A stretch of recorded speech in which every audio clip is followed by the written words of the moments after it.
One of the challenges I had to overcome was the way I approached the door. Here, well, my Dutch is very limited, and it's also very impolite to show up to a Dutch person's house unannounced. So sometimes they would come to the door already upset with me. So my presentation had to be very short and to the point. And my presentation was, "Hello, I'm Kevan, and I have a free magazine for you to read." That was the first one. And in Dutch, I would say, "Hallo, ik ben Kevan. Ik heb een gratis tijdschrift voor u om te lezen," which for me was a mouthful. And also here, you ring the doorbell, and you only do it once. You never knock on the door because that's what police officers do. So that was a huge adjustment for me. But the congregation quickly got me up to date on that. Another challenge was being American basically means you're out of shape. And these friends ride the bike in the ministry all the time. I even met an older sister, 84 years old, faithfully riding her bike. And it was so amazing. But for me, I'm used to being in the car, but I had to adjust, and now I'm riding bikes in the rain, and in the snow, and in the hail, every day. The first day, I almost passed out, and they had to stop the service group to give me 3 cups of water. But, you know, I made it. Another thing is that the Dutch are very big on coffee and tea and cookies. So around 11 or 11:30, unless you have service plans, your service would stop there because they have snack time and they sit down and talk. So I've done a lot of street witnessing, but when I do street witnessing, I talk to everybody in English, and they get the point. And I've also done letter writing once and had somebody help me translate it. But the biggest challenge was when as soon as I landed, I realized for the first time I was going to be spiritually alone, so to speak.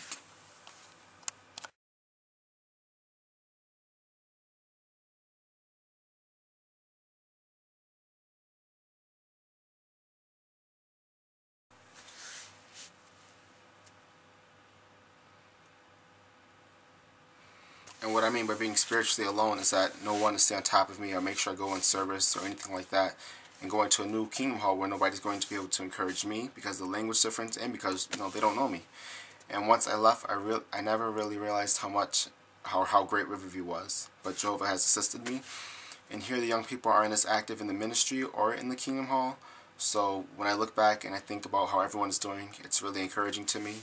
And I remember things like Garrett Kwong giving his Bible reading, or Colin Ball doing a Watchtower study or reading on stage. And it just reminds me of, this is how it's supposed to be. While you're young, do the best for Jehovah. And then, I don't feel like I'm alone anymore because everybody back home is doing the same thing that I'm doing now.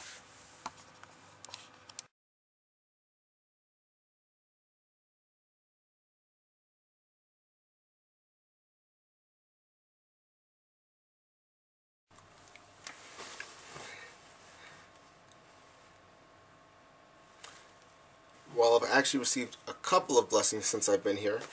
Next month, I get to see the Harlem Globetrotters play, and I get to see Beyonce perform her greatest hits. So I'm really looking forward to that. And also next month, I have 2 talks. One is a Dutch Bible reading, and the next one is an English talk that I'm going to be giving in an English group, and that's about meekness. So I'm really thankful for that. And one brother here provided me with the privilege to say the prayer at the end of a service group. And I can't speak Dutch that well, so that morning, all morning, I practiced the prayer. On the bike ride over to the service group, I practiced the prayer. During the service group, I was mumbling the prayer under my breath until I got it down. And by the time it was time for me to pray, I finally said it, and I could not believe it. It must have been a lot of Holy Spirit.